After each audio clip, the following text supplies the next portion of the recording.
बिस्मिल्लाहिर्रहमानिर्रहीम। अस्सलाम वालेकुम नाज़रीन कराम, मैं हूं मखदूम शहाबुद्दीन और आप देख रहे हैं मेरा फेसबुक और यूट्यूब चैनल। उम्मीद करता हूं आप सब लोग बखैर वाफ़ियत होंगे और जहां भी होंगे अपने अहले खाना समेत खुश भी होंगे और महफूज भी। नाज़रीन कराम, मुज़ाकरात की जानिब पहला कदम उठ चुका है और अब एक तरफ तो बहुत सी चीज़ें वाज़ेह हैं और सिस्टम और मुक़तदरा वो अपनी पोजीशन वाज़ेह कर चुके हुए हैं। इमरान खान साहब अपनी पोजीशन वाज़ेह कर चुके हैं। इस सब के अंदर मुज़ाकरात तो कहने को या फिर दिखावे के लिए ही सही, लेकिन हुकूमत के साथ होने हैं। लेकिन इस वक्त पाकिस्तान की पावरफुल मिलिट्री इस्टेब्लिशमेंट क्या सोच रही है? आर्मी चीफ की एक स्टेटमेंट आई है अब से कुछ देर पहले और ये स्टेटमेंट जारी की है आईएसपीआर ने। इस बयान के मुख्तलिफ तर्जुमे होना शुरू हो चुके हैं। इस बयान को मुख्तलिफ तरीक़ों से एनालाइज़ किए जाने का अमल जो है वो शुरू हो चुका है। इस हवाले से कुछ चीज़ें हैं जो आपके सामने रखनी हैं। इसके साथ ही साथ इस वक्त किस तरीके से नून लीग जो है उसके होश उड़े हुए हैं और राना सनाउल्लाह ने एक स्टेटमेंट जारी की है और ये याद रखिएगा कि जो मुज़ाकराती कमेटी बनाई गई है वज़ीर-ए-आज़म की तरफ से, इंतहाई नॉन सीरियस किस्म की मुज़ाकराती कमेटी, उस नॉन सीरियस मुज़ाकराती कमेटी के रुकन भी हैं राना सनाउल्लाह। अब राना सनाउल्लाह साहब ने एक स्टेटमेंट दी है और मुज़ाकरात वाली गुत्थियाँ जो हैं वो सुलझने के बजाय उलझती हुई हमें नज़र आ रही हैं राना सनाउल्लाह की स्टेटमेंट से भी। और यूँ लग रहा है कि नून लीग जो है वो फँस चुकी है और नून लीग नहीं चाहती ऑब्वियसली कि मुज़ाकरात हों, क्योंकि अल्टीमेटली उन्हें पता है कि मुज़ाकरात पाकिस्तान तहरीक-ए-इंसाफ के नून लीग के साथ होने नहीं हैं। और जो भी डील बनती है या जो भी किसी मामले के ऊपर सब इकट्ठे होते हैं या कोई इत्तफ़ाक़ राय पैदा होता है, तो वो इत्तफ़ाक़ राय होगा मुक़तदरा और पाकिस्तान तहरीक-ए-इंसाफ के दरमियान। यानी ये सिर्फ़ और सिर्फ़ आप कह लें कि दिखाने वाले दांत हैं, खाने वाले और हैं। अब इसमें जो इम्पोर्टेंट चीज़ है वो आपने समझनी है कि किस तरह से इस वक़्त नून लीग जो है वो लगातार इस तरह की स्टेटमेंट्स दे रही है और इन स्टेटमेंट्स का मतलब क्या है। अब ज़रा हम इसे डीबंक करते हैं। नाज़रीन इकराम, स्टेटमेंट्स आई हैं, बैरिस्टर अकील हैं, वज़ीर-ए-आज़म के मुशीर हैं। मैं पिछले व्लॉग में भी ज़िक्र कर चुका हूँ उनकी स्टेटमेंट का। उन्होंने कहा कि जी इमरान खान की रिहाई जो है वो मुज़ाकरात के अंदर डिस्कस नहीं होगी और मुज़ाकरात के जब टीओआर's डिसाइड होंगे कि इन मुज़ाकरात के अंदर क्या चीज़ें आनी हैं, तो इमरान खान की रिहाई के ऊपर हम बात नहीं करेंगे। अब राना सनाउल्लाह साहब जो है उन्होंने स्टेटमेंट दी कि जी पीटीआई के रहनुमाओं से हमारे चैनल राब्ते तो हैं।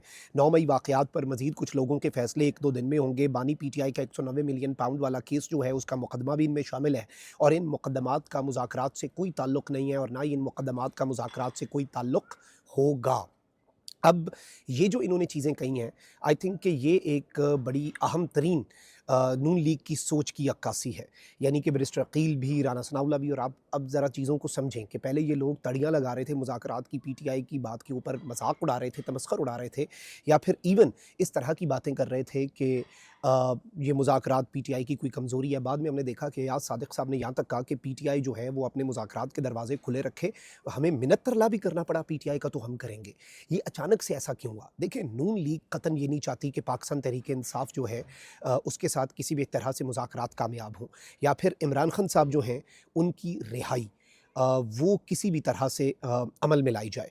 क्योंकि आई थिंक कि इस सारी की सारी सूरत हाल के अंदर इमरान खान साहब जो हैं उनकी रिहाई अल्टीमेटली ऑब्वियसली फिर मुक़तदरा और पीटीआई के दरमियान मामलात ना ठीक हो जाएँ तो नून लीग के होश अच्छे खासे ठिकाने आए हुए हैं और मुज़ाकरात की गुत्थियाँ मैं समझता हूँ इससे मज़ीद उलझ जाती हैं कि जो मुज़ाकरात करने वाले हैं वो रिहाई इमरान खान साहब की जो है उस पर बात नहीं कर रहे। ऑल्दो मैं आपको ये खबर दे भी चुका हूँ, एक मरतबा फिर बता दूँ कि पीटीआई ने अपने मुतालबात का एक पूरा ड्राफ्ट जो है वो तैयार किया हुआ है और ये जो पीटीआई की तरफ से मुज़ाकरात का या मुतालबात का ड्राफ्ट है ये बहुत इंपॉर्टेंट है।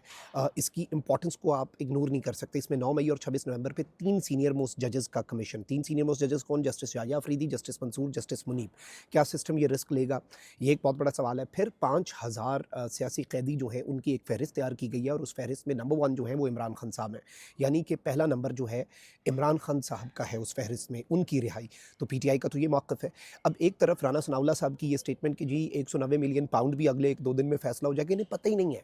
मुक़तदरा की तरफ से आप देखें कि 190 मिलियन पाउंड स्कैंडल जो है उसका फ़ैसला ये पहले इन्फ़ॉर्म किया गया पीटीआई के वकला को कि आपने एहतसाब अदालत आना है, महफूज़ फ़ैसला सुनाया जाएगा और उस एहतसाब अदालत में आना है जो अडयाला में लगती है, जहाँ पर खान साहब को पेश किया जाता है। अब कहा गया है कि एहतसाब अदालत जो है उसकी असल बिल्डिंग में आप आ जाइएगा सारे वकला और वहाँ पर हम नई डेट का ऐलान करेंगे जिस पे ये महफूज़ फ़ैसला सुनाया जाएगा। अब महफूज़ फ़ैसला, ये इसकी डेट का 23 तारीख का क्यों इंतखाब किया गया था? इसलिए किया गया था कि 24 तारीख से सर्दियों की छुट्टियाँ हो जाएंगी, लेकिन अब इस मामले को होल्ड पे डाला गया। नून लीग की तरफ से नहीं, वो तो लगातार स्टेटमेंट्स दे रहे हैं, उन्हें पता भी नहीं था, वो तो कह रहे थे कि भाई ये तो इसी सिलसिले की कड़ी है, सज़ाएँ भी आएँगी और फैसले भी चलेंगे, जुडिशल प्रोसेस भी चलेगा और इस जुडिशल प्रोसेस के दौरान बाकी चीज़ें जो हैं मुज़ाकरात भी चलते रहेंगे। उन्हें पता ही नहीं कि पीछे से ये गेम डल गई।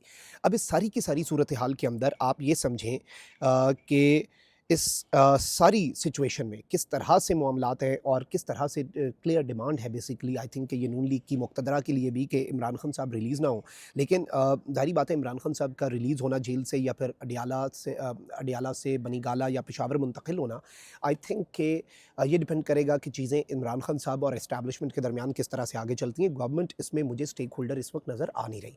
अब इस सब में एक दो और चीज़ें मैं आपके सामने वाज़ेह कर दूँ। इमरान खान साहब जो हैं उन्होंने तो ये कॉल दे दी हुई है कि पहला मरहला है सिविल नाफरमानी का और लिमिट कर दें, आप कम कर दें तरसीलात ज़र को, मुकम्मल तौर पे रोकने का नहीं कहा और इसमें भी बहुत से और मरहले भी आ सकते हैं। दूसरी साइड ने भी अपने मसल्स दिखा दिए हैं। आईनी बेंच की 6 महीने की तौसीह है। आईनी बेंच ने फैसला दिया कि सब आप फैसले सुना दें फ़ौजी अदालतें सिविलियंस के, सज़ाएँ हो गई, 10 साल की सज़ा भी हो गई, 6 साल की सज़ा भी हो गई, बड़ी-बड़ी सज़ाएँ हो गई।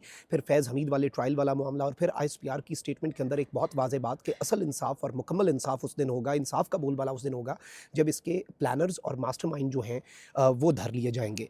अब इस सारी की सारी सिचुएशन में 2-3 चीज़ें हैं जो आपके सामने रखनी है। आर्मी चीफ़ की एक स्टेटमेंट आई है, ऑल्दो ये स्टेटमेंट जो है आर्मी चीफ़ के जनूबी वज़ीरिस्तान के इलाके वाना के दौरे के दौरान है, लेकिन आई थिंक कि इस स्टेटमेंट के अब मुख्तलिफ़ तरीके से तर्जुमे हो रहे हैं और इवन जो अ एंटी पीटीआई लोग हैं वो इसे एक पीटीआई के लिए मैसेज के तौर पे भी देख रहे हैं। कौन-सा हिस्सा है मैं वो आपके सामने रख देता हूँ। Army chief general Asim Munir ने कहा है कि रियासत के खिलाफ मज़मूम सरगर्मियों, सहूलतकारी और माली मुआवनत करने वालों के खात्मे तक उनका पीछा किया जाएगा।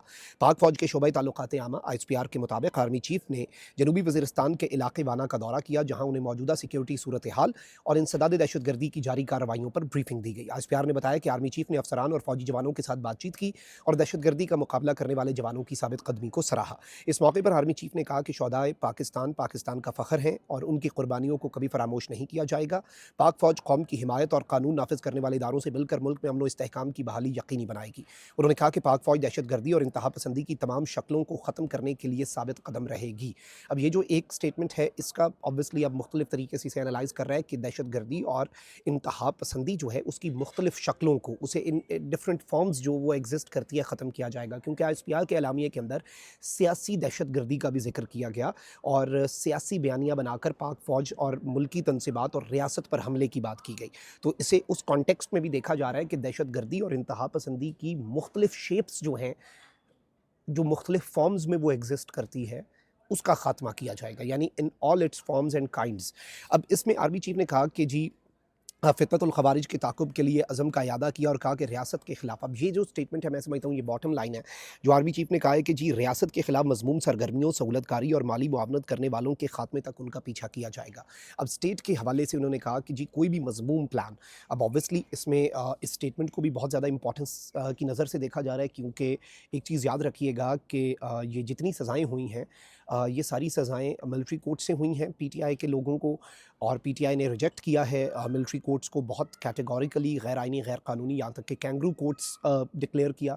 लेकिन अब जो लोग हैं वो अपील कर सकते हैं मिलिट्री कोर्ट्स के अंदर भी, और आर्मी चीफ़ जो हैं उनसे भी रहम की अपील की जा सकती है और आर्मी चीफ़ के हाथ में है बहुत सी चीज़ें। लेकिन आर्मी चीफ़ की तरफ से ये जो स्टेटमेंट आई है ये बहुत एक इम्पॉर्टेंट टाइम पे आई है, जब ऑब्वियसली आइनी माहिरीन और दिफाई तज्ज़ियाकार बता रहे हैं कि आप आर्मी चीफ़ को अपील कर सकते हैं इन सज़ाओं के ख़िलाफ़। तो इसमें कहा गया कि रियासत के ख़िलाफ़ मज़मूम सरगर्मियाँ करने वाले, उनकी मुआवनत करने वाले और उनकी सहूलतकारी करने वाले जो हैं, उनके ख़ात्मे तक हम उन्हें हंट डाउन करेंगे और उनका पीछा करेंगे। आई थिंक कि एक बहुत ही क्लैरिटी के साथ ये स्टेटमेंट जो है, ये पाकिस्तान की मिलिट्री एस्टैब्लिशमेंट की तरफ से जारी की गई है। कमेंट सेक्शन में राय का इज़हार ज़रूर करें। अपना बहुत ख्याल रखें। अल्लाह निगहबान। पाकिस्तान ज़िंदाबाद।